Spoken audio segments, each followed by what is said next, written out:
weird, Roger. Good one. Okay, comrades, you're all welcome to this meeting of Works International Network, and the topic is the UK, principally following the elections which recently took place, in which Labour was massacred across the local governments, and also in Wales, for the first time, the Labour Party was wiped out and replaced by the Plaid Cymru, and in Scotland, the SNP has continued as the major party in Scotland. It's worth bearing in mind that real wages have fallen over 20 years in Britain. So the election defeats didn't come from nowhere. Labour MPs across the country are now worried about the seats that they hold. They're concerned that they might lose these seats. So hence the disquiet in the Labour Party as a gang of opportunists try to work out ways in which they can hold on to their seats in the next, with the Labour Party without breaking, in the next election. The promises that Starmer made have been broken. He promised to reduce the taxes and VAT and stuff as they affect working class people. He hasn't done that. Productivity has fallen behind productivity in the US and in several other countries. And these are all factors. Now, Ian will cover these things obviously in the lead off, and other comrades are free to do so. It's worth noting also that it's not just Starmer, but Merz and Macron, one time social democratic leaders or Labour leaders in the continent, are suffering a similar fate to that being experienced by Starmer. And that's an issue that's worth discussing and examining in the general discussion. And just one final point as a stimulus to the discussion: Tommy Robinson and his fascist gangs are mobilising big time in the streets. Now, the last one he claimed 100,000 followers. I don't know what the real figure was, but the growth for Robinson is a very dangerous factor in British politics. Similarly, the plight that Farage, the more publicity I read about Farage, the more corrupt he seems. Not just that he comes from a stockbroking background, public school in Dulwich and so on, but also the massive amounts. The most recent revelation was that he received £5 million from a benefactor. So he's getting lots and lots of publicity, which should be adverse, but there's not much indication yet that his support is falling. So in the election, or sorry, into discussion, comers will have plenty of opportunities to discuss and expand on these points and develop the various arguments that surround the exposure of Starmer as a complete fraud. He was elected on a fraudulent platform and continues to carry out policies that have nothing whatever in common with the Labour traditions in Britain. So our first speaker is Ian. He'll focus a lot on obviously what's happening in Scotland, but the discussion is far broader than Scotland or Wales. It covers um, the entirety of Britain, and it also has a lot of lessons for comrades in other countries, particularly those associated with the social democratic parties. So, Ian, off you go to. Thanks. I like that word you used near the end, fraud, because that's the name of the kind of tentpole book on Starmer that I've yet to get around to reading. But The Fraud by Paul Holden. It's been doing all the rounds on Starmer and Labour together, and it really sums the guy up. And I'll talk a bit about England, a bit about Wales very briefly, and then a bit more about Scotland, which I know best. And then, as you say, it's about the whole UK-wide picture. So I'll just start by saying that the election across the board, all nations, was a complete rejection of Starmer and his fraud. It was a loveless landslide that he was said to be elected with. Anyway, a few years, just 2 years ago, less than 2 years ago, more rejection of the Tories than any kind of personal mandate for him. With increasingly fractured politics in the country, first past the post turns up almost random number generator results, though in a way not really, because there was the thread of definitely people voting to get the Tories out, but it did lead to Labour getting in on 33 odd percent of the vote and getting 66 odd percent of the seats. So it's massively represented in that way. And so just a little bit the public opinion could hit them really hard. And boy, has Starmer, as he did with his own party membership, but it's harder to expel the electorate in these contests than he's managed to do in Labour Party ones. Boy, has he broken his promises, hacked people off all round. Um, so yeah, in England, very worrying rise of reform. They've Nigel Farage's party used to be called the Brexit Party, was a almost holding operation for a few years between Brexit in 2020 and Farage coming back to frontline politics just before the election. In fact, during the election 2 years ago, but now leading in the polls for over a year, the first time outside the two main parties has done that in recorded polling, I believe. It won a lot of councils last year that have been exceptionally incompetent. Councillors standing down because it's boring. Council leaders, likewise, losing their position for all sorts of these kind of reasons and scandals coming out that to an extent happens in all parties of local government, but very much so in the case of reform, but nonetheless continued to advance this time round. That said, slightly from the people who are crunching the numbers down from their peak support.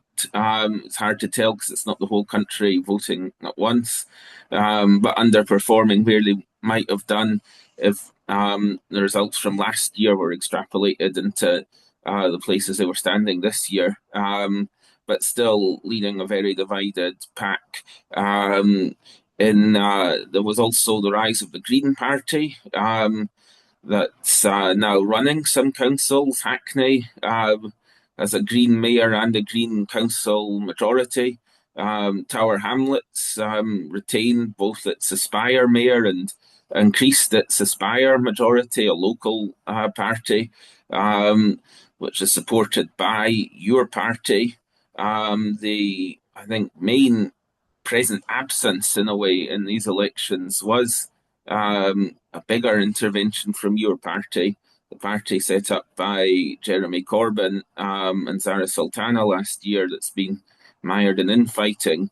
And along with the rejection of Starmer, I think the main lesson of this election is the absence of that kind of mass split from the Labour Party, working class socialist left that we might have expected. So the Greens have stepped into that breach as a party of left of centre, left of Labour, certainly policies, but without either the links to the trade unions of traditional Labour or the socialist programme of other left of Labour parties. I might say more about that in the discussion. Your party stood a few candidates and backed a lot of local campaigns, which was always Jeremy Corbyn's preference when he was resisting setting a party up. He did say have local independent groups instead, and that's sort of what's happened this time. Though the commitment was this would be one time only when your party was being set up, and that they'd be doing a full tranche of candidates next time. But given the loss of so many members through the factionalism and splits, I might say a little more of that with regards to Scotland, because that is actually one of the main splits, well, the most developed split on the ground. Which I've not taken part in. I'll get to why in a minute. But certainly it's interesting to see what will happen with YP. Suffice to say, it's not been the umbrella that's united the whole of the left under it yet. How could it be when it's got a rule against dual membership? Well, when it's barely been set up and all it's achieved so far is public infighting, telling organised socialist groups to leave, but also with all the factionalism at the top, sucked so much of the enthusiasm out of it. And my own view, for what it's worth, is that YP isn't completely dead, but it's not the umbrella group that's uniting the whole left, and that the need for a mass workers' party remains, and that YP should be one of the groups uniting with others going forward at a future point. Provocation to both sides and see what comrades think about it in the chat. But certainly, in terms of English council elections, worrying developments on the radical right and continued present absence on the radical left, partly filled by the Greens, partly filled by some people starting to look to Labour again for salvation with Burnham, about which maybe more later. Um, Secondly, on Wales, the Senate result was the most seismic, I think, of the whole election. Labour went down to 9 out of an increased tally of 96, so less than 10%. It's now on pure PR, no first past the post seats. So I think it's 16 six-member constituencies. The leader of Labour, the former First Minister of Wales, lost her own seat. Labour didn't get any of the 6 representatives in that constituency. That's not normal for the leader of a government in 6-member proportional representation seat to not win a single seat for their own party and to lose their place in the parliament. Anyway, but when you factor in that Wales has lost, that Labour has won every election in Wales for over 100 years since universal suffrage began, then it's even more seismic. And now we've got a minority nationalist Plaid Cymru administration in Wales. The main opposition is reform. There's still a bare unionist majority in the Welsh Senate because I think there's 2 Greens who are pro-Welsh independence, but and Plaid are in the government with 43, but there's a fractured opposition of unionists, and it sounds like Reform are going to try and make that a big deal, opposing Welsh independence, which the there isn't a majority for in the public in Wales. And interestingly, Plaid Cymru have pledged not to hold a independence referendum in their first term of office. So it might be like a redux of the Alex Salmond minority government in Scotland, which was actually both more competent and did a few more progressive things than the second government when there was an independence referendum and they were trying to show how continuity, status quo, independence could be, and actually moved to the right when they had that outright majority a few years back now in Scotland. But it does mean that Scotland, England, Scotland, Wales, and Northern Ireland all have nationalist first ministers for the first time. So there's obviously been a lot of talk about the future of the United Kingdom itself. That breakup at all levels has been put on the agenda. In a way, it's like a slow motion version of Eastern Europe in the late 80s, early 90s, the parade of sovereignties in the Soviet Union as it was coming apart. But it is very slow motion at this stage. In Scotland, it's no change really. The SNP have retained their position. They've gone down in seats. John Swinney, the First Minister, quite famously boring politician, wooden at least politician compared to the people who've gone before him. He said that if the SNP got a majority for themselves, that would be a an independence mandate to have another referendum. They were only one short of a majority in the last parliament. They lost six MSPs, but the Scottish Green Party, which supports independence, gained six. So it's gone from 73 pro independence MSPs to 73 pro independence MSPs. And some people are saying that's the biggest majority for independence ever in the Scottish Parliament, which is correct. But so was last time. It's just no change. So that does sort of represent Scottish election where independence wasn't really posed outside the far left and other sort of parties of protest. But certainly in the mainstream of both mainstream politics and of working class on the ground discussion, which are obviously often at a disconnect themselves, there's no nationalist frenzy in Scotland at the moment. That could obviously change if Farage was in office. It could change if there was a renewed push for a referendum that was clearly undemocratically rejected. But right now, that issue has sort of abated. The long post 2014 period where it was front and centre is over, and that was a real opportunity for the left, one that we missed because I think what Scotland represents, maybe even more than England, and just on the side, I should have mentioned in Wales that Beth Winter stood, one of the founding figures of your party, a former Labour Party MP who was involved in the Memorandum of Understanding, I believe, with Andrew Feinstein and Jamie Driscoll.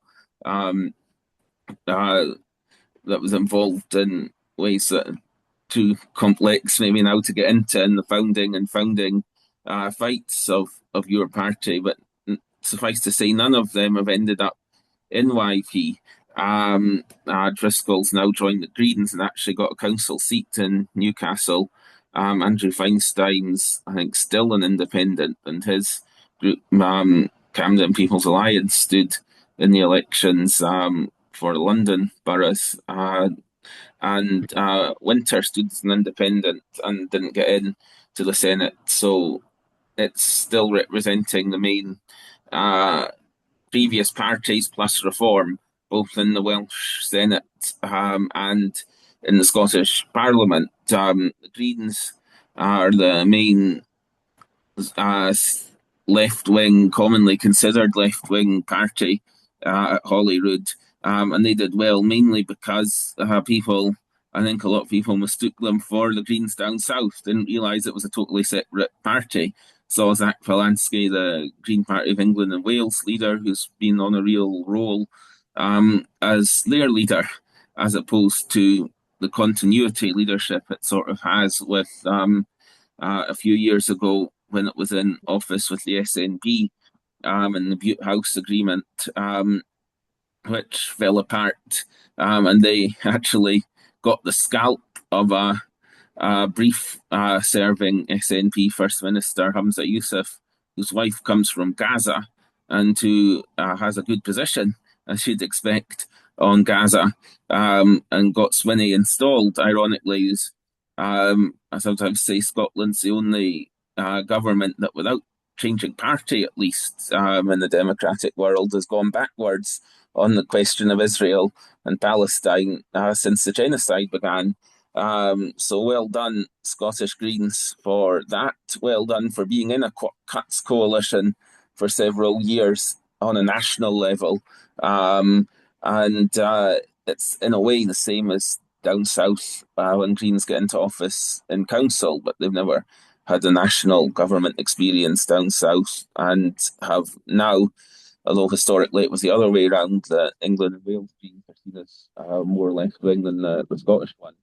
Um, so all five main parties in Scotland pre-reform were quite recent, unpopular parties of government. Uh, Conservatives, obviously, they were actually, because of the unionist situation, for a few years the main opposition in the Scottish Parliament, I think for two terms, are now number five in the Scottish Parliament. Um, the Lib Dems longer ago than some of the others, but still in government with the start of the last Tory government. The SNP have been in government for 19 years. It'll be a quarter of a century almost by the next Hollywood election, the next chance to get them out.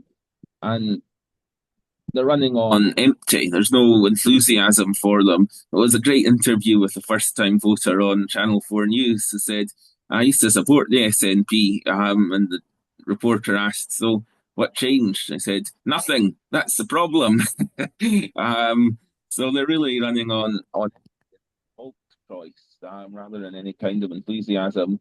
And a couple of years ago, it looked like they'd lose if that weird period when the coalition with the Greens fell had led to an early election rather than just Hamza Yusuf being replaced by John Swinney.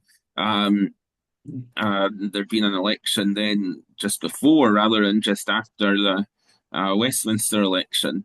All the polls were suggesting Anna Sarwar, the right wing leader of Scottish Labour, who elbowed aside the left wing former leader of Scottish Labour, Richard Leonard, just before the 2021 election, never giving him the chance to get out of the parliamentary bubble and overperform the way Jeremy Corbyn did in 2017, that he was expected to be First Minister on the second attempt. But Labour has, in 2 years, burned a lot more bridges with the public than the SNP did in 2 decades. And that brief revival is now history. And so once again, Scotland shows the general trend that this is a huge rejection of the Starmer fraud. But also, given that all these parties were unpopular parties of recent government, and the only new kid on the block, as I called them, was Reform. And not everyone wants to vote for an extreme right wing party, even to make a protest. Then there was a huge gap for a new party of the left, which is why so many people responded positively to Jeremy Corbyn and Sarah Sultana's launch of YP last year. That Scots, the last time that they were counting the sign-ups simultaneously countrywide and Scotland wide, were overrepresented in the sign-ups. I think there were about 60,000 of the 800,000 initial sign-ups to be kept in touch with YP were from Scotland, and with all the usual caveats that some of those would be people putting Party McParty face or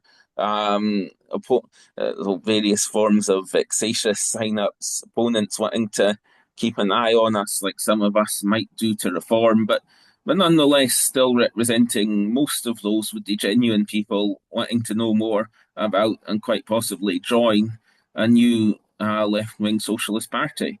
And in England, a lot of that ended up going to the Greens because of the fighting. In Scotland, our Greens were doing so badly that some of their people, including sitting councillors, candidates who would by now have been in the Scottish Parliament, especially in Glasgow, en masse joined YP instead of the other way around. And there was a real push in YP to stand in the Holyrood elections, including voting for it at the conference in February, the Scottish Conference.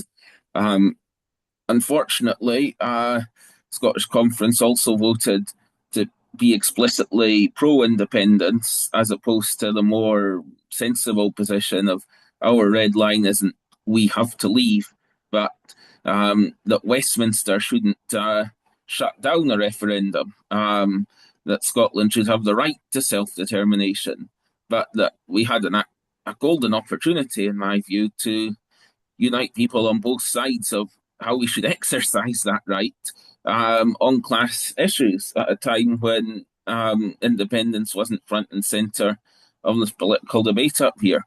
And both by taking that vote, but more so by then not standing at all, we've lost that chance for now. That we also voted to have a consultation on becoming a separate party, but a sister party in a year's time, with a final vote to be taken before the next conference next February. But since then, the failure to stand for Holyrood, the fact that it took so long to liaise with HQ, with the election of the CEC, and then the CEC Central Executive Committee majority that we've got being pro the previous administration and the staff that have often gone at a glacial pace in the party setting up process. That eventually there was a proposal, and there was some toing and froing about uh, whether it was there was time left at Scotland's end. Um, there, there was allegations, even that was a proposal put to one person that they couldn't share with anyone. So some very weird stuff going on. And the interim Scottish Executive Committee, which was a conference organising group, put out a video saying that they'd been blanked, which was largely true. That it taken till almost the very, very last minute to get anything done. But and then there was a consultation done centrally with Scotland by email, by clicking in the website. Do you want to continue standing in the elections? And it was like, if we'd voted yes, which I did do because it's how I voted at conference. That we'd have had like 2 days to select candidates, or do you want to focus on the council elections next year? Which again, to build for the council by-elections of councillors getting elected, as some people kept pointing out, would be straight after Holyrood. And in fact, there's two Westminster by-elections in Scotland that, if the situation in the UK was more like it once was with Labour, Andy Burnham would be a shoe-in to stand for one of those, you'd have thought, in Dundee or Aberdeen, but now isn't really a serious suggestion. So he needed to get something else set up closer to home. But anyway, I digress. So there was this central consultation which did vote not to stand at Holyrood after all, but sort of united people who, oh yeah, by that time, individual branches were already saying we don't think that we're in a position to stand, voting not to stand.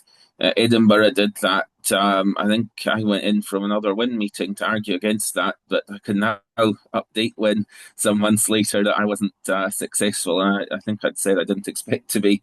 And more shockingly to me, Glasgow, even, who were the real drivers of the push to stand in the election, and I thought we'd be standing in Glasgow if nowhere else, also voted not to stand.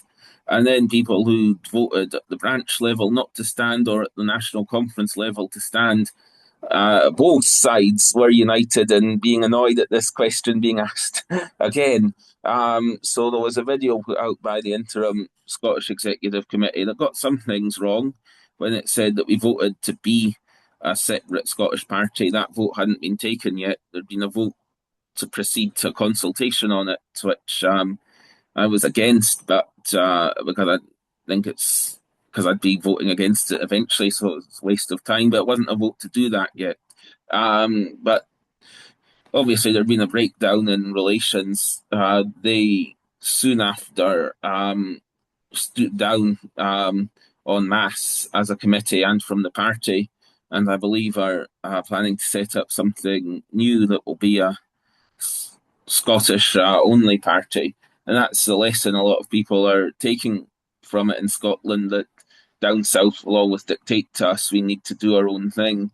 So it'll be like a rerun of other Scottish left nationalist parties of the past. The Scottish Socialist Party, which still exists, but it's tiny.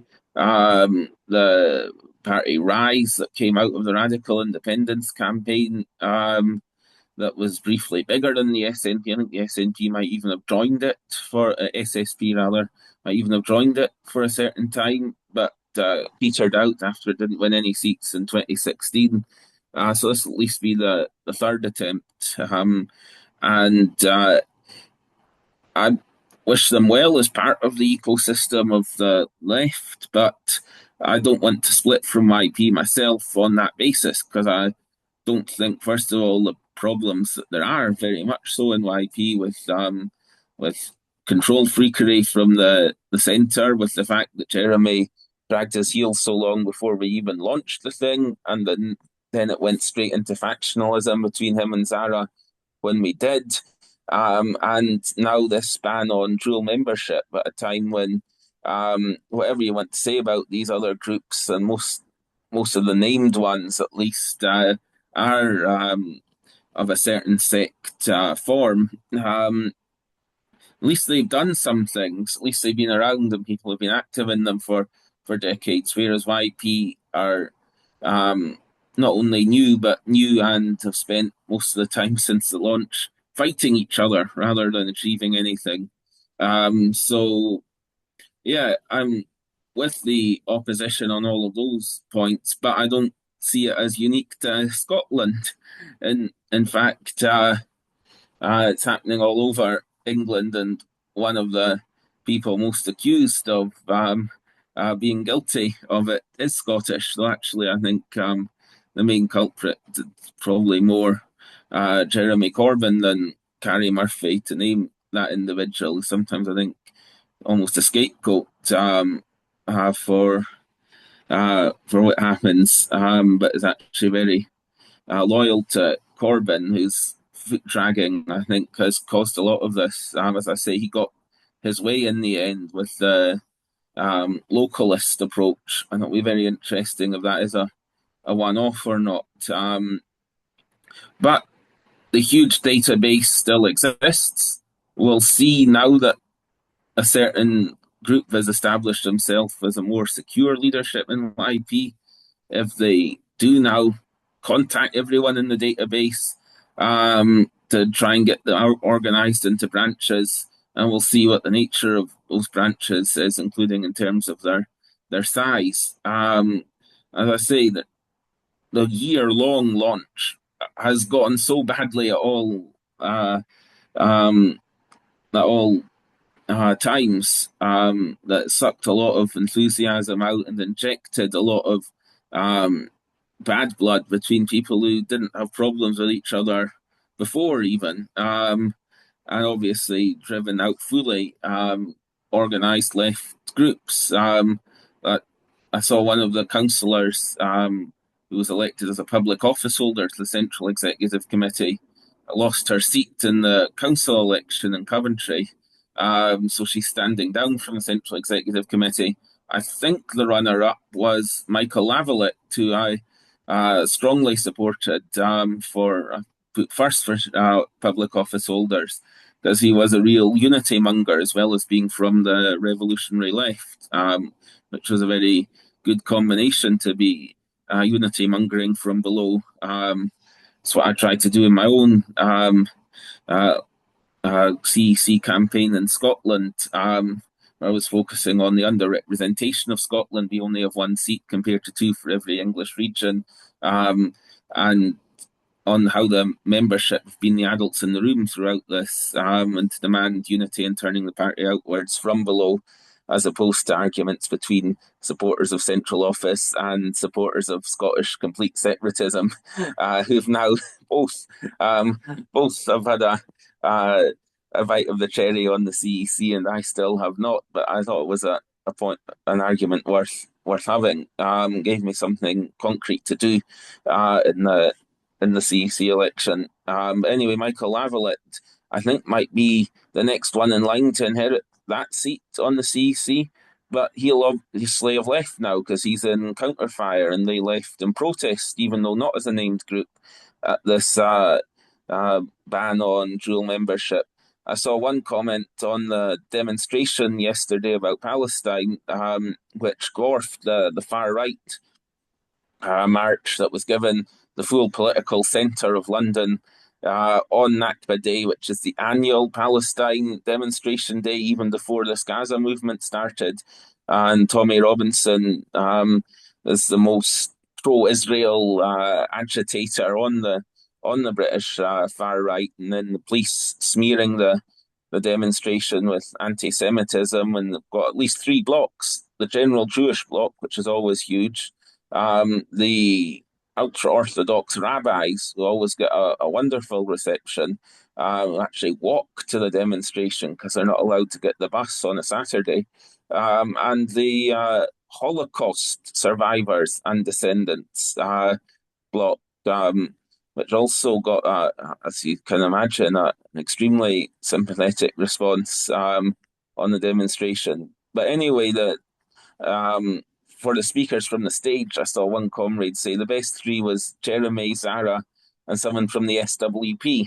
It's a shame Jeremy kicked out the first, kicked out the third, and sidelined the second. So we're back to a divided left, a left that's underperformed the huge uh, gap in politics that was opening up for it for a time, some of which is now for a time at least closed, with the Greens, uh, with the split from Labour to YP becoming a pipeline to the Greens, which is quite worrying in terms of class composition of the left. I'm Um, sorry to interrupt you, Ian. Yeah, I'll sorry. just, yeah, this is Yeah, my last point now. Sorry, yeah, I'm sure. seeing the time at the Yeah, top there. Almost takes okay. longer than I think when I Yep. talk. Sorry, Okay. comrade. Continue now. Um, yeah, yeah. So this huge gap for a time caused by Starmer basically being such an incredibly right wing Labour leader who won by almost default, um, was there for the taking for a proper socialist working class anti war left, but we've not yet stepped up to that plate in the way that we should have, and now we've got the Greens filling some of that gap for a time, and actually the Green Party leader and Zach Polanski and Andy Burnham are in some ways quite similar figures. Polanski started as a Liberal Democrat supporting Nick Clegg in the coalition with Cameron. He's since become very good on Palestine, not so good on Europe. He was not changed as much on Europe. He did witch hunt once he'd become a Green, Jeremy Corbyn, on both of those issues. That's why I raised them in particular. So he's emerged as a left wing firebrand, but that's not always been his background. And of course, his party isn't socialist. Then you've got Burnham, who's a chameleon like character in some ways in the Labour Party, but certainly presents well to the left of Starmer now, has done good things for Hillsborough, good things for Orgreave, and unlike Starmer, who was a pretty horrible director of public prosecutions who came in during a witch hunt in the Labour Party, and then became the head of the country at a time when there was a renewed witch hunt over Gaza internationally. It was like almost the worst possible combination you could have. So certainly nothing uh, to mourn in his passing. Quite the opposite. But will the continued pressure to move to the right, if Burnham goes for that with the from the establishment, then the sense of betrayal could be just as great. But on the other hand, could it be for a time, since we're doing a balance sheet of the good and bad in Burnham on the left now, could it be a recomposition of something like old style social democracy, which was less terrible than the Conservatives and the Starmerites, and still completely inadequate? Or will things move faster because those inadequacies can't be maintained in the current economic and international situation? And crucially, can your party and the wider still divided left salvage anything to be a vehicle for our kind of politics? So, yeah, those are the last kind of provocations to finish with. Thank you, Ian, for a very knowledgeable and very stimulating opening contribution. Now, looking around at the attendance, there's immense experience here today, and we often look for the opportunity to examine these questions in detail. And here's our chance. comrades with experience going over many, many decades, comrades with experience in the trade union movement, such as John here, in local authority elected positions, in, right across the party. In fact, Roger and I were members of the West Kensington Labour Party together in the early 70s. So there's immense experience here, and we need to make use of that. And there's lots of issues that have been raised that we need to examine in some detail. I'd ask comrades to be cautious, not to be given second lead-offs, but to look at issues that need to be expanded and developed. And we should spend time looking at issues which may be controversial, but they have to be examined. For example, Burnham. We need to know what's Burnham's record in Manchester, from whence arises his popularity, and from whence arises this notion that if he was elected, things would change. So it's not a question of whether they will change. That's important, obviously. That's the main issue. But it's useful also to hear the comrades' experience in this regard. And we need the same experience, the work that comrades have been involved with, whether it's your party. By the way, they should change that name from your party to their party, meaning Corbyn and Sultana. But nonetheless, we need to hear the comrades' experience, not just the perspective for the future. We have to discuss that, of course, but also what has been a comrades' experience. We need to know what has been a comrades' experiences in the trade union movement, and what are the possible perspectives and the possibilities facing UK politics, and where should we orientate, or where should the comrades orientate their work, and what demands should be raised. So I'm saying that because I want to hear a detailed examination of the questions that Ian has raised, and we don't want to go over and over the same issues again that Ian covered very well and comprehensively in the lead-off. We need to have a detailed examination of where we should work, what demands we should make, and what are the perspectives for the trade union movement and for the communities in general and the working class across Britain, in England itself, in Scotland, Wales, and Northern Ireland. So I'm asking comrades to spend the time and take this opportunity to explain what the experiences of the comrades are and what the possible perspectives are that we're facing. And just to be a little bit careful, not to be just repeating points that Ian has made. And with regard to time, I'm not going to shut comrades off, but I'm asking comrades to be reasonable with their use of time. I would suggest that 3 minutes, possibly 5 minutes at the most, unless what you're saying is absolutely vital for filling out some argument or other. Try to restrict your points. And the only reason I'm raising that is to enable more comrades to come back in a second time or a third time to develop the arguments. So we must use this opportunity to develop the arguments and not just to repeat the points that Ian has so ably made in his opening contribution. So now we're handing over to the general discussion, so comrades can now indicate if they wish to speak.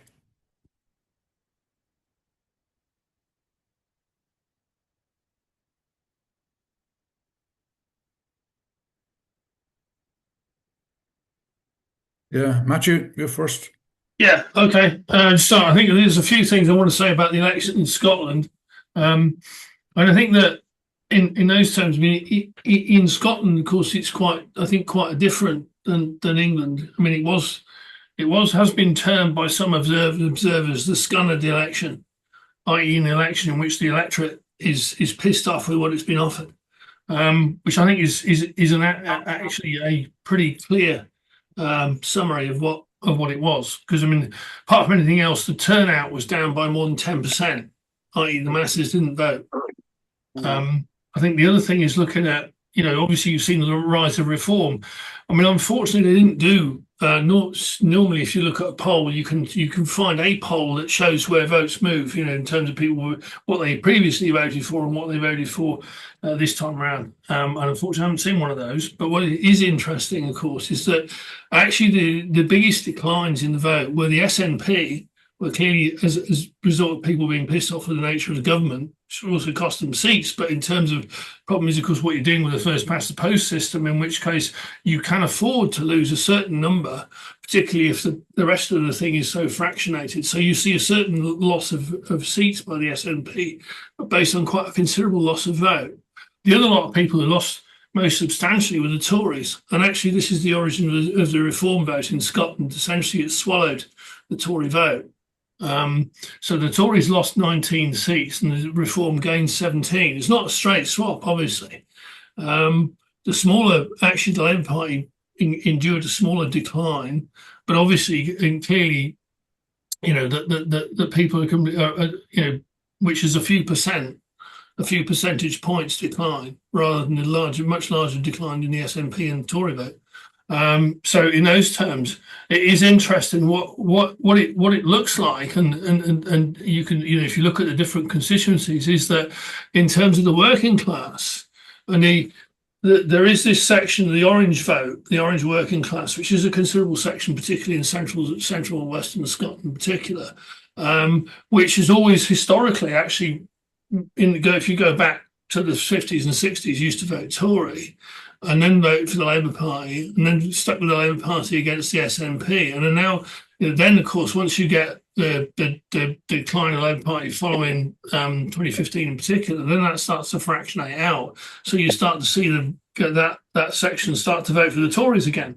And that, you can see that large chunks of that has gone and vote for Reform, moved from the Tories to Reform. In some cases from the Labour Party to Reform, but I think in a majority of cases from the Tories to Reform. So you can see what the shift is. And in those terms, that the problem being, of course, is what you're going to get is a big shift to the right, I would suspect. That in fact the presence of Reform in the Scottish Parliament, in which they are now level with the Labour Party, what you will see is the whole thing will get shifted to the right, because it will accommodate that politics, and obviously the politics, from generally, in Britain will move towards that. So in those terms, it's definitely a step backwards. The other interesting piece, of course, is that the Greens gained a couple of constituencies.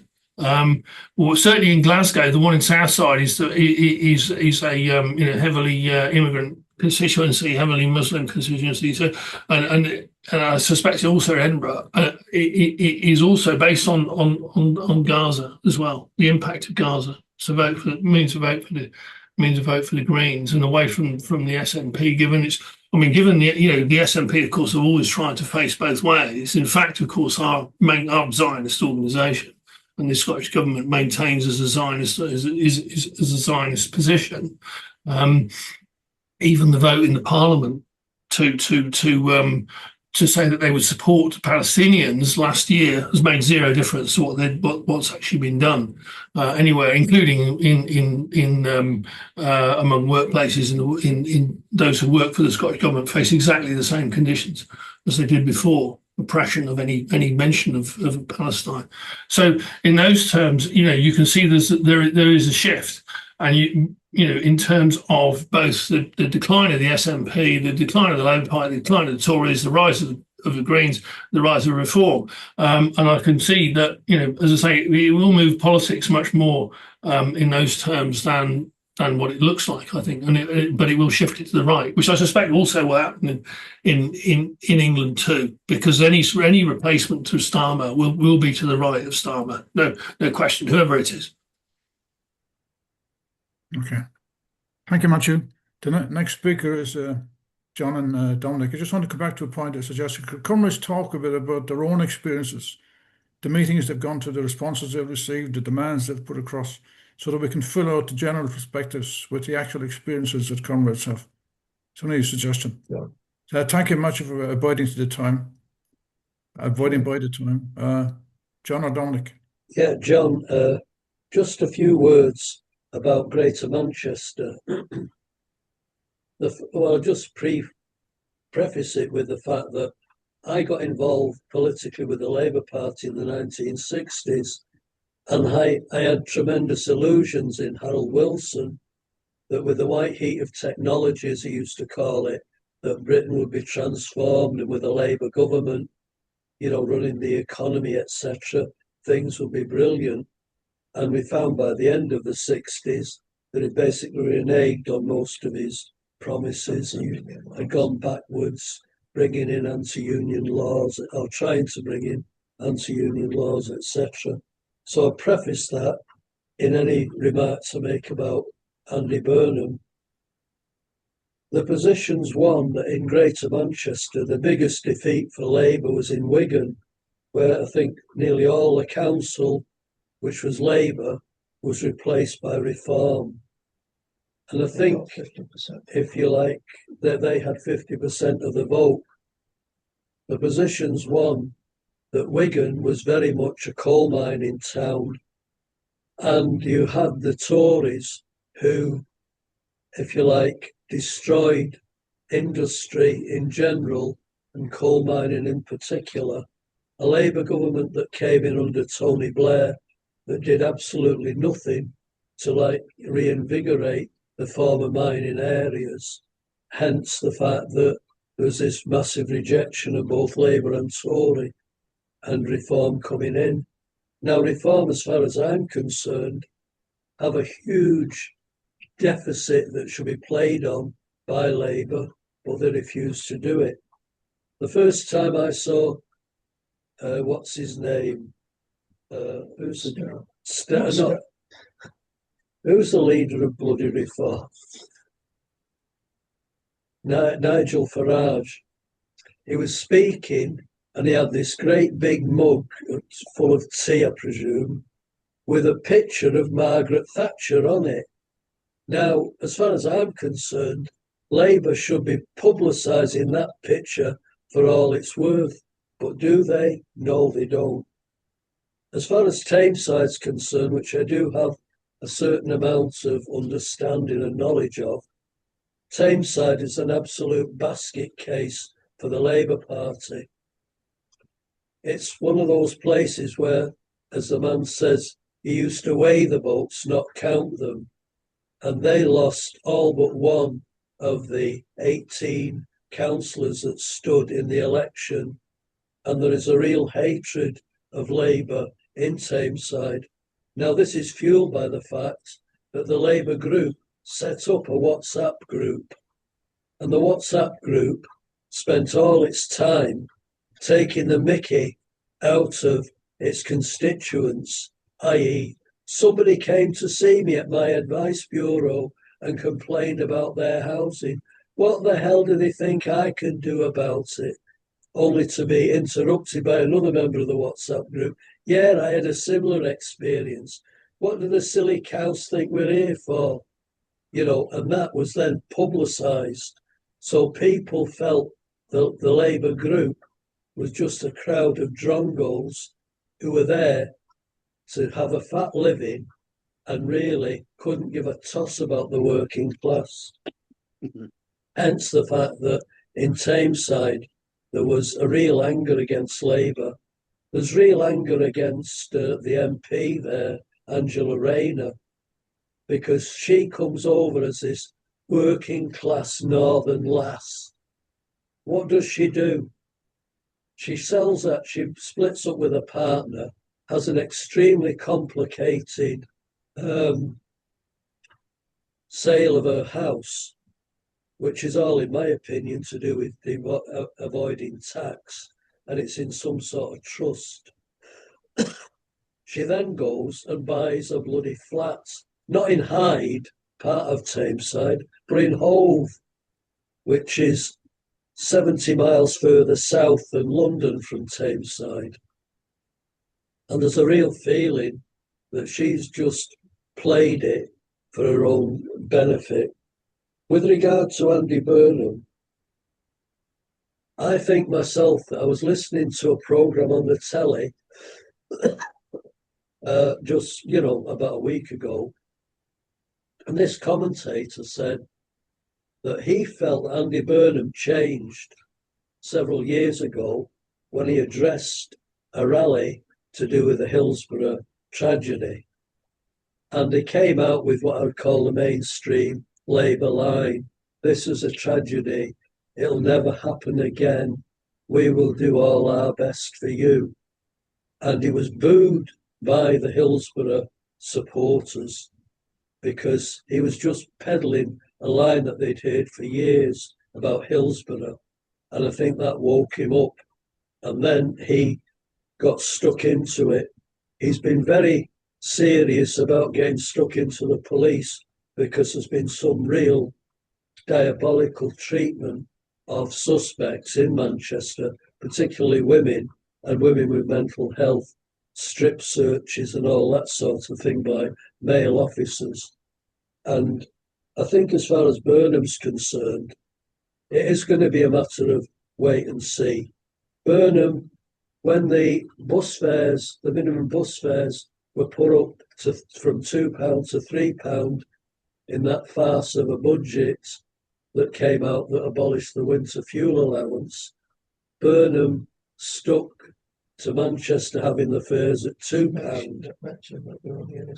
And now he's municipalised the buses.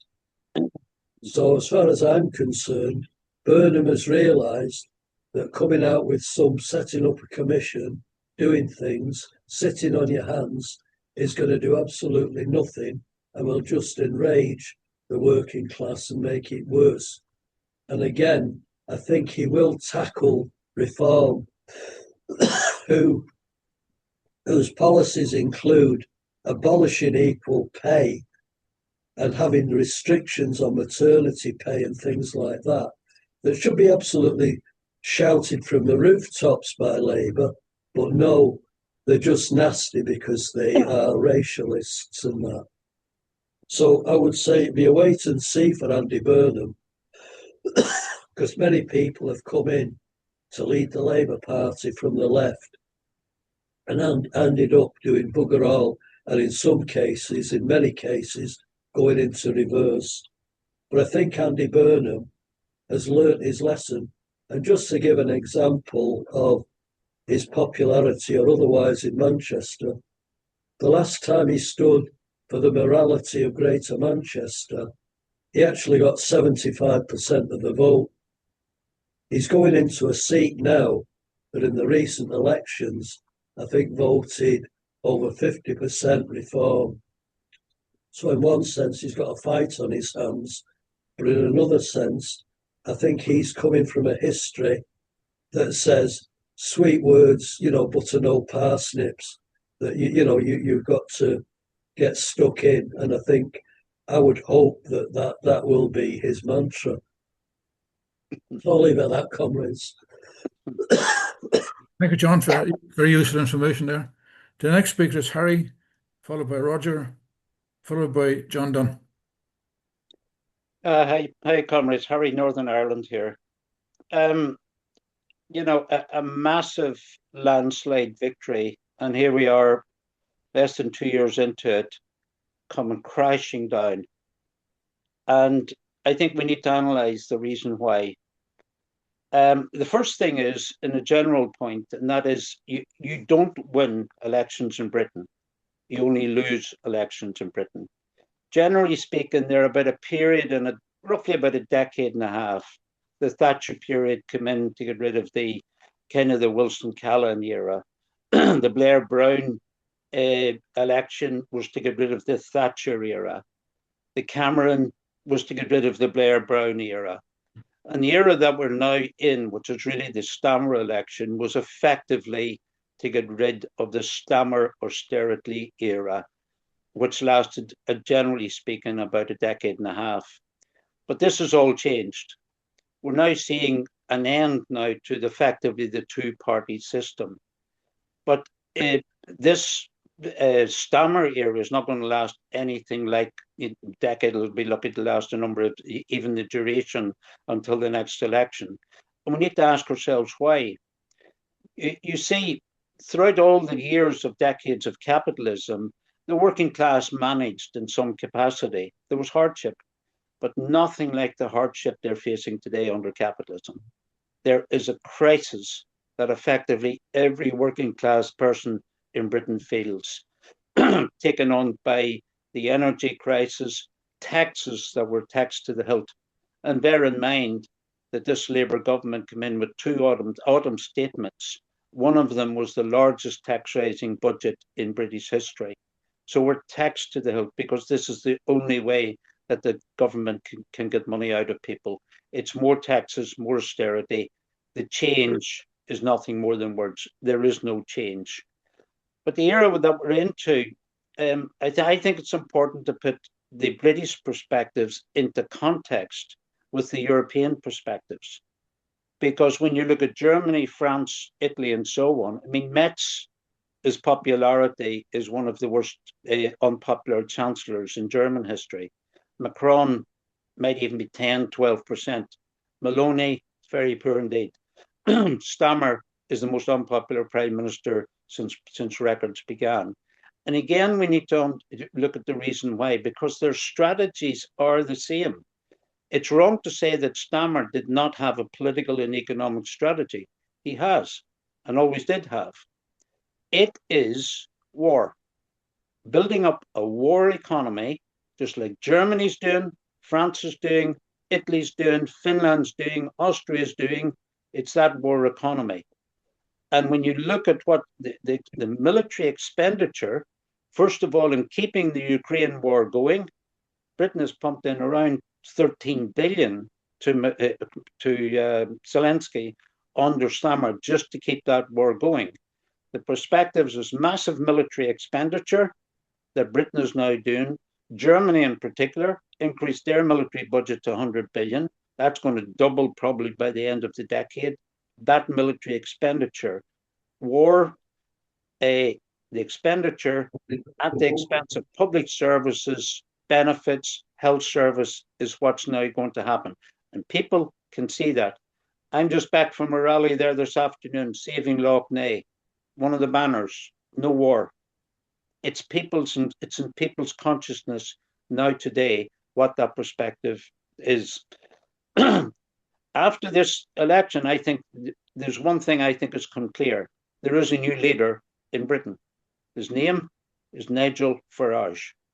That's who the establishment now are earmarked to get into government.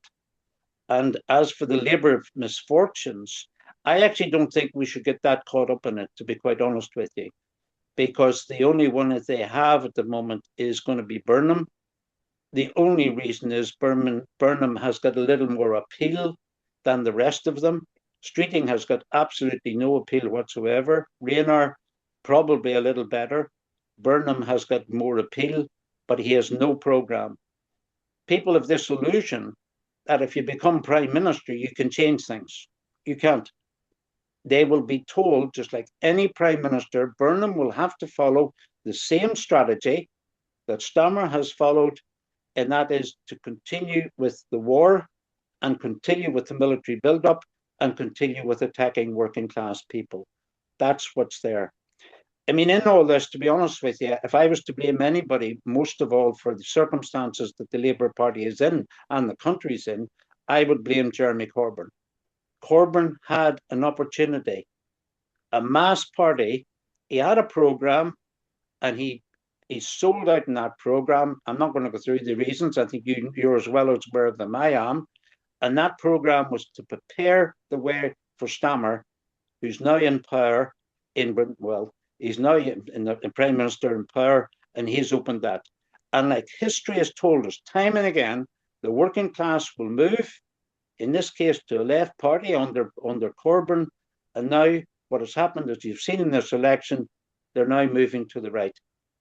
You will see that those vast majority of the Labour 1,000 council seats, those votes effectively went to reform.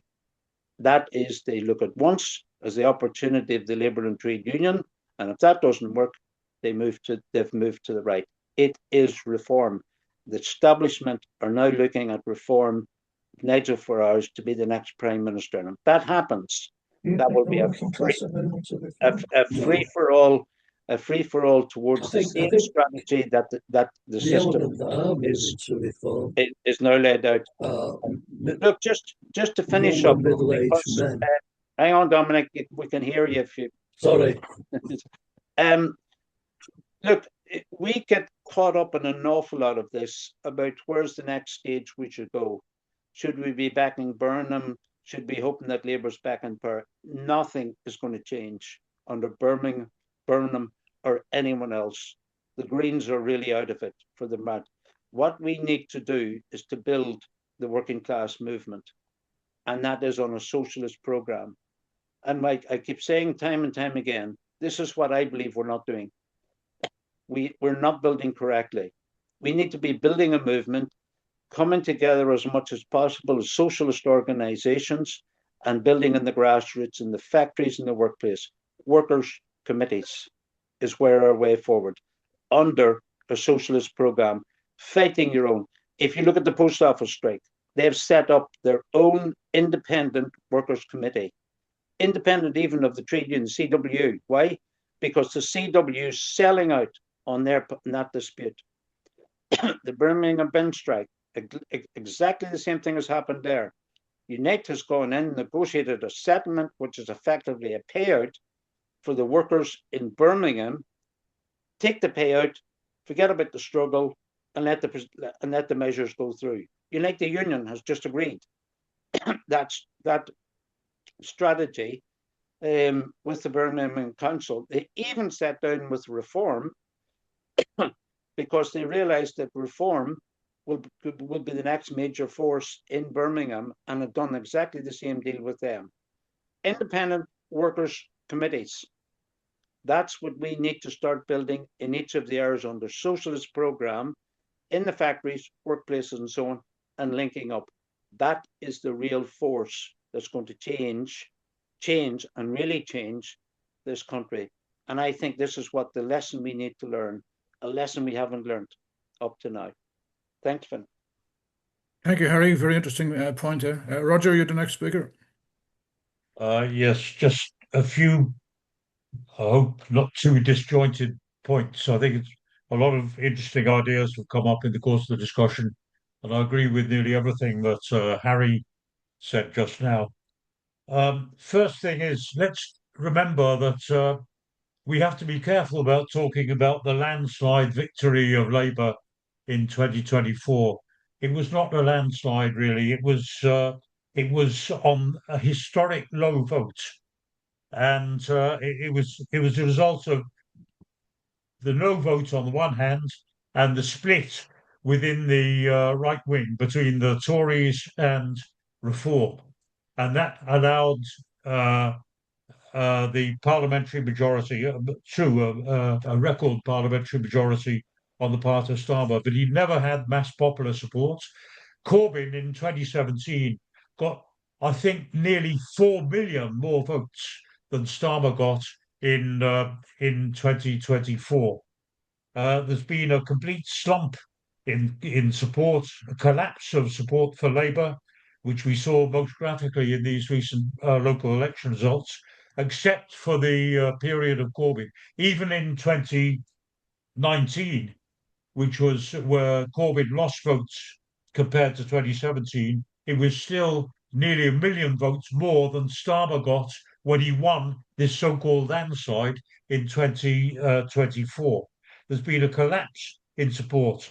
There's been also completely agree, a complete abdication on the part of the left, and specifically of Jeremy Corbyn. Not really just abdication, but an utter betrayal. And it's because your party is a complete misnomer. It's not our party at all, but it's not a party either. It's not a party in any sense at all. It's disintegrating. There's practically nothing left of it except kind of experimental fragments here and there, hoping to achieve the role that your party had initially set out for itself. And the reason is that Corbyn desperately wants to avoid being accountable to any kind of party. I think he would be happy. Perhaps he even thinks that under Burnham he might be readmitted into the Labour Party and be indulged as a kind of left maverick in the way that Tony Benn was under the Blair regime. We also have the absolutely sinister and horrifying advance of reform. It seems to me that also that Burnham is going to be it's going to be almost a coronation for Burnham to take over the leadership. And I think there's actually signs of some kind of deal behind the scenes between the Starmerites, or the former Starmerites, and Burnham on the other side. Because why is it that the person who gave up their Labour seat, the Labour MP who gave up his own constituency in order to allow uh, Burnham to become the replacement candidate, was somebody who was part of Labour Together. He was part of the clique which ushered in Starmer. So maybe, in a sense, it's a revenge by the McSweeney Mandelson faction against Starmer for the latest developments, but maybe also a kind of plot by the right wing to say, okay, Burnham, for a time, will be able to hold the fort because of the fake image he's created for himself as some kind of more liberal, if not leftish, kind of alternative. But we know from his history, Burnham was an ultra Blairite in the time of the New Labour period. I'd also, like to say that this is a very dangerous period that we're in. In the last 10 years, or if as is obviously going to happen, that Starmer is forced out in the near future, that will mean that within 10 years, Britain will have had prime ministers, seven prime ministers in 10 years. The previous period, we had prime ministers lasting for 7, 8, 10 years in the past. Now you count their tenure in almost in months, and that's a sign of the instability. And by the way, it's also going to be a very, very strong factor in boosting support for reform and for the far right, because the idea that you have a succession of here today, gone tomorrow, Johnny come lately prime ministers is going to whet the appetite of people to say we need a strong man. We need a strong leader who's going to have some kind of stability and carry things through and not be pushed around by the tide and all the rest of it. And I do think that the threat of a reform government is absolutely is a really scary thought because however horrible and reactionary their policies now, once they're in power, it'll be far, far worse. We see mass deportations, we see mass arrests, we see mass internment, we'll see savage cuts in welfare of whatever's left of welfare and so on, and that will be accompanied by a growing and strong Tommy Robinson led street gang fascist movement as an auxiliary. So I think we have to prepare ourselves for really tough times ahead. And the only the only way forward, we have to say, by the way, just in passing, let's remember the Labour Party was not always the same. It was not. There was a qualitative change. I think we're the only people who've been insisting on this. We have people on other left groups who say, "Oh, the Labour Party was always betraying," and so yes, it was betraying, but it was entirely different because the Labour leadership in the past always had to masquerade as some kind of long-term reformist socialists. That they would gradually, over a period of several Labour governments, they would introduce reforms and gradually, etc., etc., etc. And they had to justify all their betrayals on the grounds that they were necessary tactics and that the objectives of clause 4 was still their aim. Why else is it? We would never see, you could not imagine to see Blair or Starmer threatened by military coups as Wilson was twice. And there were serious plots on the part of a section of the state of the ruling class of military coups, both in 1966 and 1976, and where Wilson complained about the strike of capital, and where George Brown complained that the knowns of Zurich were undermining him, and so on. That was something that showed the difference of a corrupt and treacherous reformist leadership on the one side and an out and out pro-capitalist leadership as we've had under Blair, and again even more so under Starmer, and of course it'll be the same under Burnham. So I think we need to say the only thing is that the ruling class, the working class is not defeated. And even under a reform government, I think in a way, it'll be the whip of counter-revolution, which could begin to mobilize the kind of independent class action that Harry was talking about towards the end of his contribution of workers' resistance. It'll be in the unions, but it'll also be very much from the grassroots below. And I think that that's the only hope. But I do think we're going into a very dangerous and a very stormy period. Thanks. Thank you, Roger. So over to you there, John. Yeah, I think we've got to stop overthinking these things. To me, the election results and the subsequent weeks since have been absolutely fantastic. If you look at the elections, the vast majority of working class people didn't even bother to vote. They know, what the electoral system has done and hasn't done for them. Reform got 27% of that meagre vote, and in many places only got in because there was such a myriad of candidates. And I think one of the problems we've got to face up is the modern left, if it laughingly called the modern left, that seems to think that action is a form of performance art, where you just wear a scarf, you wear a flag, and then you go back to your comfortable existence. Whereas the reality is that our class is now getting stronger than it ever has been in 40 years. And I've got to correct Harry. There's been no sellout in Birmingham. It's been a marvellous victory. They've won everything back that council tried to take off. And, rather than talk about it, I've actually been there on the picket lines. I've been heavily involved in that. And the week leading up to the election, we had that tremendous victory in Birmingham, where actually Unite fought a community campaign, spoke to tens of thousands of households campaigning in support, and as a result got a number of independents elected who support, and they've never sat down with reform. That's something that's been put out by the old Len McCluskey cult that want to stop their investigation into fraud.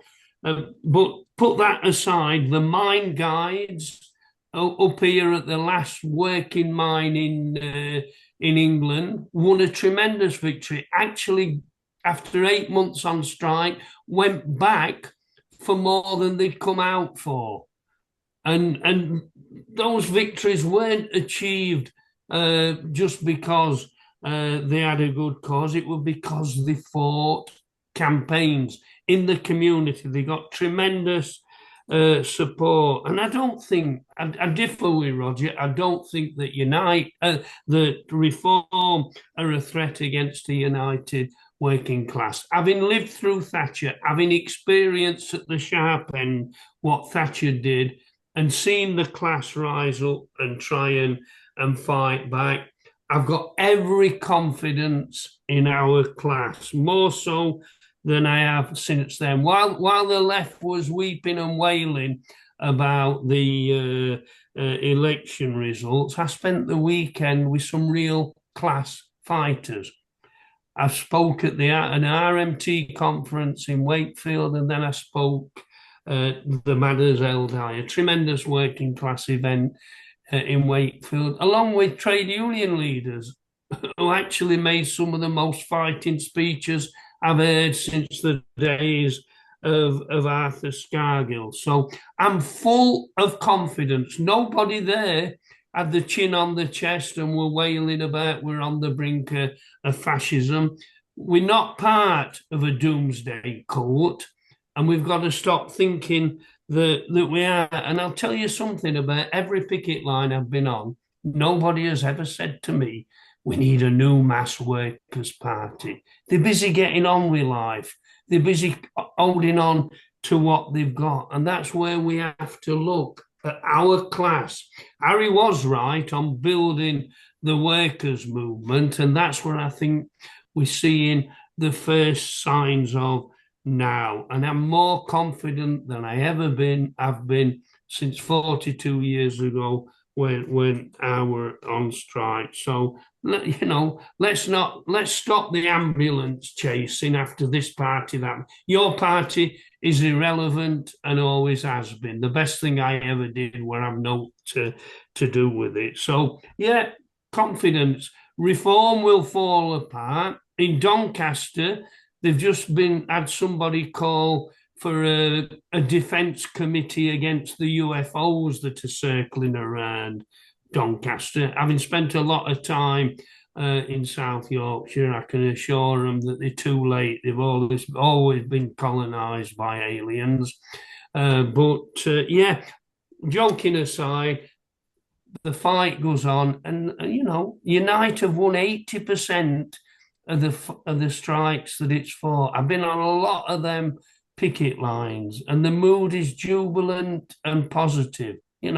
Not our class has not got in the main has not got its chin on its chest, and yeah, I think the future's looking promising.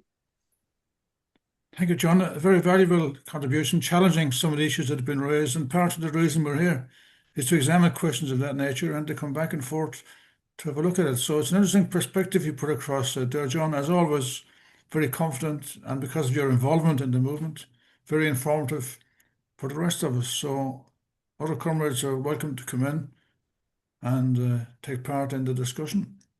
I mean, there isn't a huge amount of time left, but there's time to discuss points, particularly the points that John has raised there, which do challenge some of the what other comrades have said. And John's contributions are always based on knowledge and experience. They're not just off the top of his head, they're based on what he sees and what he's active in around him. But by the way, Unite, the community branch, is a very significant development in Unite. We have the same thing in Ireland. The Unite Union has a community branch, a community active branch, which turns out on movements and takes part in actions in the city. So anyway, it's open to comrades.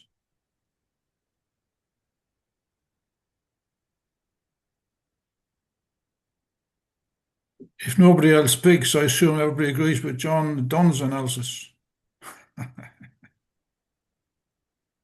Sorry, John, just having a joke here. But it's a very valuable point that need to be examined.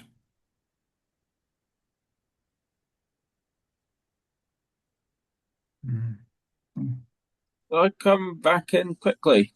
Of course, well, you'll have a chance to summarize at the end. You want to make some brief point now? Yeah, just to say on what Roger said, it was one of the things I forgot about this MP who's stood down for Burnham being part of Labour Together. A very young MP yet, and some people were saying that they expected it to be someone retiring, give him their seat. This seat actually is where Burnham lives, and it's next to the seat he had when he was last in Parliament. So it's a good fit for him personally. He can say he's not a carpetbagger, but some people were speculating this guy, Josh Simmons, if he hadn't gotten ahead of this story now by doing this honourable thing for the party and the country, might have had to lose his seat anyway because of the scandal. He came in after McSweeney. The worst of what Labour Together did apparently was before his time, but very much of the right. I think it is the right wing either getting behind Burnham in order to make sure he doesn't do anything they wouldn't do themselves if they could get streeting, or in fact, in some ways, the right wing being split. You've got Streeting saying he still wants to stand. You've got Simmons doing this for Burnham. You've got some dead enders for Starmer. I think Luke Akehurst is one of those. And I think this Labour Together, the whole scandal around it has been part of this collapse of the Starmer administration. The fact it was all being orchestrated by Mandelson and his exposure in the Epstein files and his relationship with that very degenerate wing of the ruling class. There were two main reasons I think Starmer gave him the gig as US ambassador. One was that he could relate to Donald Trump because they had something in common. When that something was Jeffrey Epstein, that was always going to blow up in your face. But the other one was that he owed him for his sterling work in ridding the party of Corbynism. So yeah, the right wing are, uh, I think, to an extent split, and to an extent trying to get in early with Burnham. And I'd be a little worried. This is again a provocation about the left standing a candidate, whether a serious Green candidate or a Your Party slash independent left candidate in Makerfield. If we take enough votes from Burnham to let Reform win, then it could be seen as us handing the country over to Farage. Some people are seeing it as a proxy election for the next government of the whole country. If, on the other hand, he wins anyway, despite us running, then he owes Simmons and doesn't owe us. Whereas I do think there's a place for a strong independent left party. I think in the mayoral by-election, the left should run. But in terms of Makerfield itself, I think maybe a bit of Leninist tactics with respect to Burnham, or even Kaiser Bill tactics as he did with Lenin, let him have a free run on that sealed train to cause trouble for the enemy um, behind the lines, as opposed to us being seen as the ones to lumber the country currently with Starmer or Streeting and a few years down the line with Farage. So that was one thought. And just very quickly on Harry's thing about that disgusting WhatsApp group, I think the previous MP who tried to give Burnham a seat was in that or in a very similar one. That's why he had to stand down, though I think he eventually found a health reason, but that's why he'd become an unviable MP in Gorton and Denton. What's his name? Andrew Gwynn. I think officially a member of the Labour left of some sort. So that shows how far the Overton window sometimes has shifted in Labour. Thanks, Ian. Roger has indicated you want to speak again. Just before he speaks, can some comrade explain the position of the National Union bureaucracy on this discussion about the Labour Party and the various splits?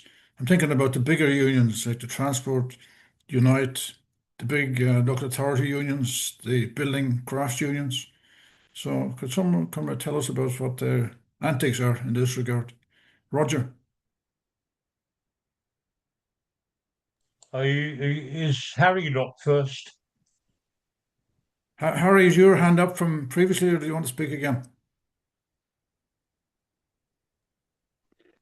Sorry, I forgot to take it down. No, I didn't Yeah. intend to comment. I beg your pardon. Okay, that's all right. Roger. Sorry. Oh, well, just quickly in reply to John, I wasn't going to come back. But first of all, I want to correct, if I gave the impression that I was thinking that the working class was defeated, that is not my position. I think I said in so many words that the working class is not defeated, and therefore the election of a reform government would not be the end of the story. It would be the beginning of a new chapter of aggravated and more and more acute struggle. And I do think that nevertheless, I said it's the whip of counter-revolution. I think uh, that will accelerate the move back towards militant resistance on the part of the working class. Nevertheless, I mean, we do have to acknowledge that the Thatcher strategy did disempower the working class to a very large extent because the industrial working class had enormous potential latent power. The miners and the car workers and the shipyard workers and the steel workers and it was heavy industry with the mass industrial communities and so on, the solidarity, the traditions and so on. They were broken up by the savage dismantling of Britain's industrial base.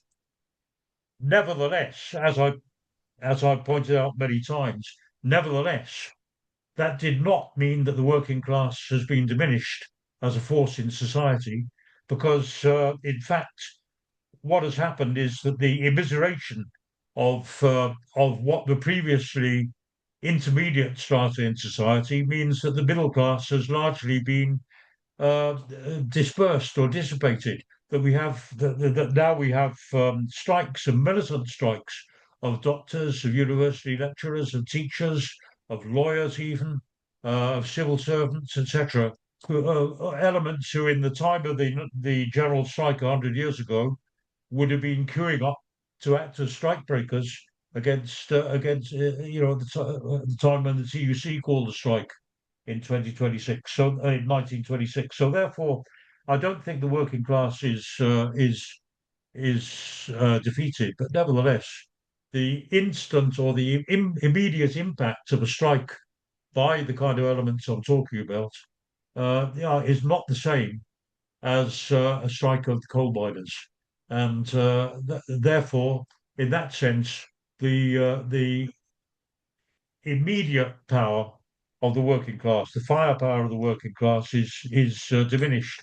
But I think that the election of a reform government, which will have a horrible program of savage cuts and savage attacks on democratic rights and all the rest of it, and the activities of the Tommy Robinson street gangs, I think that will be,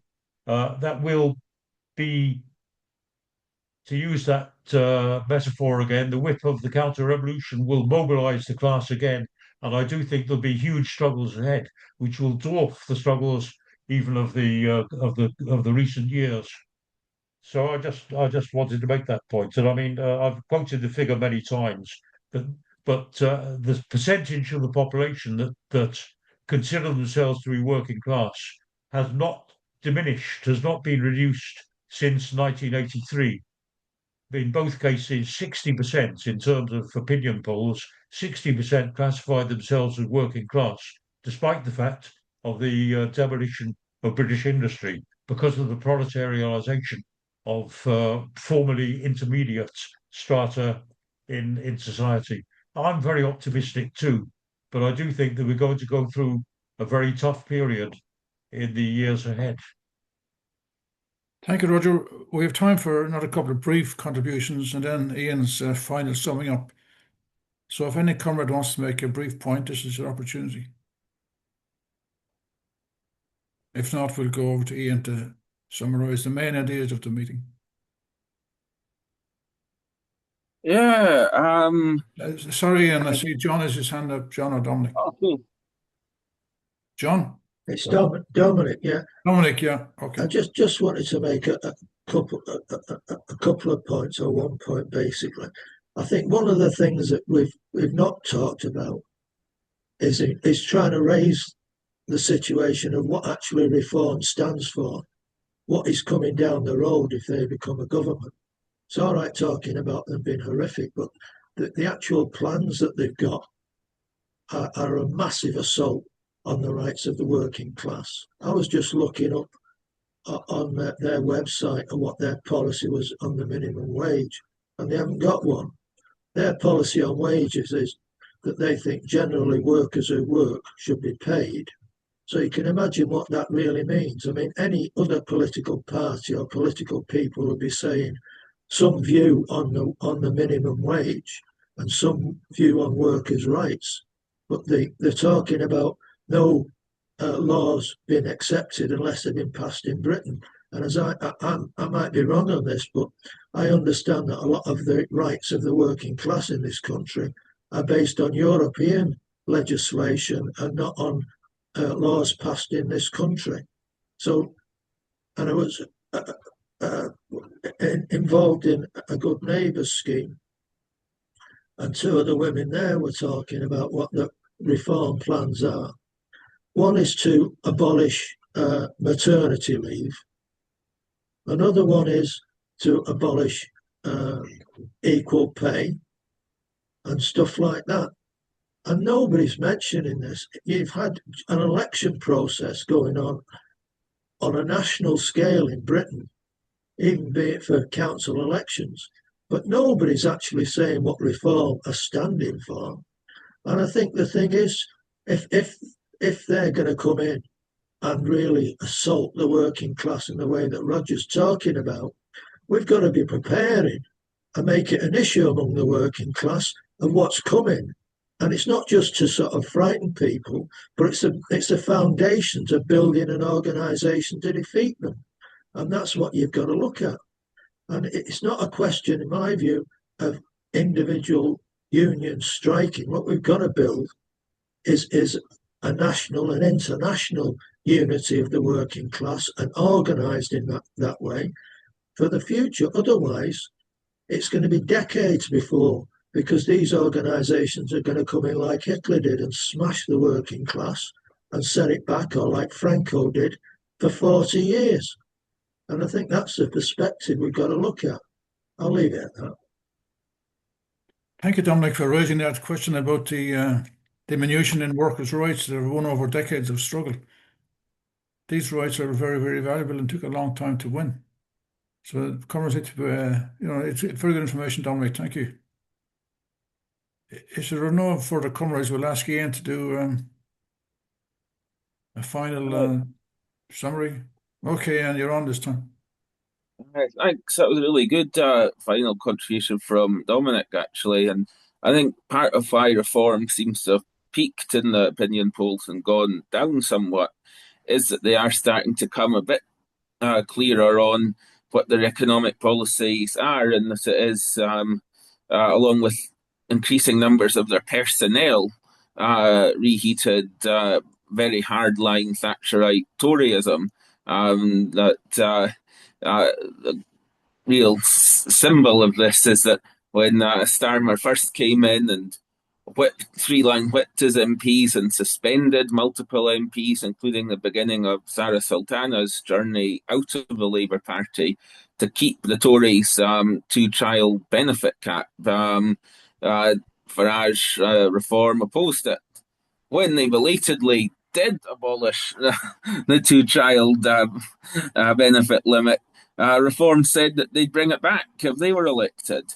So some of that you could say is just almost comical example of opposition for its own sake, but it is also they're clarifying that their economics are Thatcherite neoliberalism on steroids, as opposed to the toying with an omnibus appeal of socially conservative, economically left that does have a certain echo in large sections of the country. I think that in terms of what John was saying about the victories our class is having, and the warnings, on the other hand, of this real rise in racist Tommy Robinson vigilantism that we saw some of.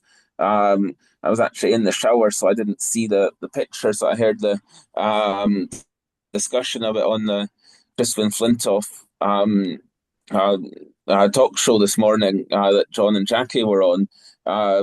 Real open, outright racism, no attempt to cover it up that Islam isn't a race. Haha. I think they were saying P words out, attacking people and the police standing by.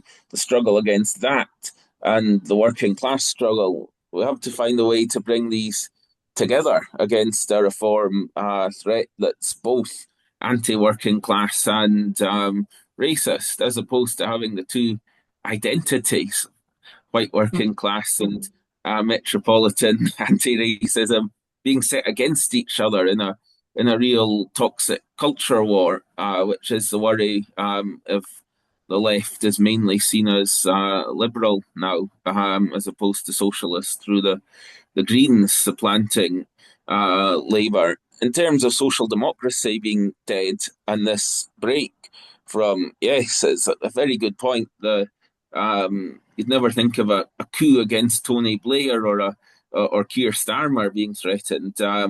Why would anyone in the ruling class feel the need to do that? And a lot of the Burnham appeal is that he is of that previous era, that he's almost a Wilsonian figure, the chameleon likeness even, but that he's one man. And so how that, I saw Will Self today on the telly saying it's almost like the the Hovis advert going up the hill for a loaf of bread, kind of nostalgia, how that around one man could fit into the current political situation that he's going down to at Westminster, especially with folk from Labour Together now coming around him, along with people from the left doing the same, which is an old social democratic tradition of these strange alliances at that level in the Labour Party.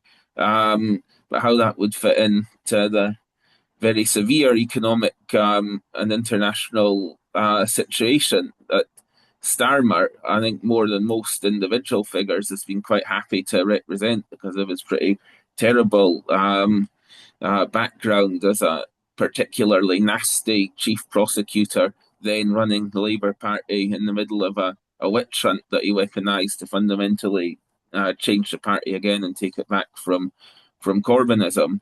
And so that the last point I want to make is, I can't remember, I think it was Harry who mentioned the programme of war.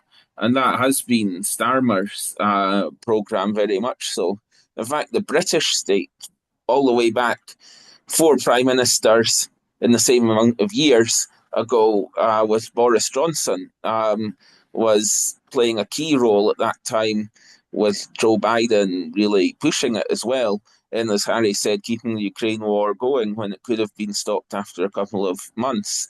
Now with Trump, he made noises about being against the war continuing, but he's been in for 18 months and it hasn't stopped. But Britain has been consistent in that, including under new government, including with Starmer, both on Israel and on Ukraine, being a hardline supporter of these Western proxies, and moralising about both of them to close down political space at home. How Burnham will face up to that is a big unknown. When I first became aware of him, he was actually an authoritarian junior minister at the Home Office, attacking Shami Chakrabarti from the left and David Davis from the Libertarian right for opposing whatever authoritarian bill they were trying to get through at that point.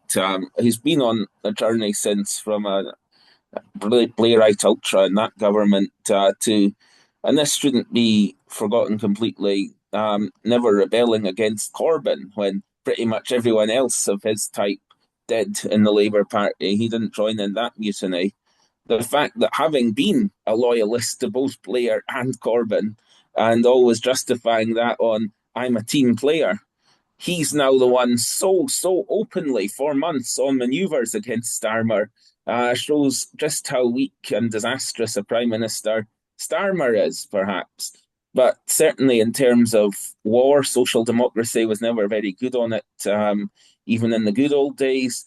And that could be a real test. I see even Clive Lewis from the left is talking about a rearmament economy in progressive terms. But I think if anyone thinks this is going to be like the People's War in the 1940s and then followed by the Spirit of 45, that's not where we're at. And I think there is a space for a strong left anti-war force, which I'm not convinced is entirely the Greens either, notwithstanding Polanski's good on Gaza. But opposing genocide shouldn't be seen as so unusual. And there's other arguments to have than the most obvious ones, that genocide is bad, but about rearmament and the push for war against official enemies who might not always be the nicest people themselves, and not getting distracted by that in the way that a lot of liberalism can be. So the question of NATO would certainly be something that neither Burnham nor the Greens would really want to touch with a barge pole, but that a proper Corbyn Sultana politics of the socialist anti-war left could. And so that's what we still need to try to build, but build now, try to bring the fragments together after the false start of YP, try to have more of a intervention going forward, but maybe not filling this huge vacuum, because other forces to an extent have come in and we'll have to be maybe boxing a bit more clever. Um, but if there's a virtuous cycle of Burnham having to at least try to uh, show himself to be a left split from Starmer, that gives us some leverage to try and force that. Meanwhile, there'll be the ruling class, which I imagine most of the people around him and probably him himself will see as a stronger pressure. And so who knows what will happen um, uh, when that breaks, if he does prove to be even more right wing than Starmer after offering this and not being such an obvious just lying for the duration of a short leadership campaign figure. Um, yeah, there's no left alternative at that point. It could be very worrying, opening the gates to reform. And so that's why there's still a space for us to try and be that alternative that points in a different direction. But yeah, I think it's been a great discussion. Thanks for all your contributions. I don't know how well I summed up at the end. I tried to respond to the ones I thought were particularly stood out, and I'm sure I've missed a lot. But yeah, it's interesting times in Britain. It's as Tony Blair used to say, the kaleidoscope is being shaken. The pieces are in flux, and let's hope it's not just his followers who are shaping what comes next out of it. Thank you, Ian. I'm sure comers will agree it's been a very, very valuable discussion. A lot of issues were examined in a depth which we don't normally have time to look at. And like all discussions, it's not over. It just stimulates further thinking, further research, further assimilation of ideas, further contrasts. In other words, the entire discussion would bring us all a little bit to a fuller understanding of the issues that are facing the workers in Britain, and also what kind of demands, what processes, what organisations should we intervene in, and how do we build a movement. So all these questions were looked at in this discussion. It was a very high level of discussion, and I think comrades should be very. I want to thank all the comrades who have spoken because they've made valuable contributions and raised our understanding. Now, the next question is next week. Now, is that you, Roger, going to talk about next week? Yes. Comrades will remember that last week we were due to have the privilege of hearing Michael Roberts speak on the economic background to the US-Iran war. For various reasons, that didn't happen. You did have a discussion. Unfortunately, I wasn't there myself, but I believe you had a valuable discussion. But Michael Roberts has indicated that he is available to speak next week, and I think his angle, his perspective on this will be of enormous value. So he is speaking, and the topic is the same as was billed for last week: the economic background and consequences of the US-Iran war. Thank you, Roger. So comrades should make a point of, if they can, coming along to this discussion and contributing. So I think that's the end of the meeting, comrades. Thank you once again for your interventions, for your valuable contributions, and for the depth of the analysis. So, Shine, as we say, slán ó gaibh go léir agus ihuwa. So see you all next week. So, Comrades. Good to see you, Ed.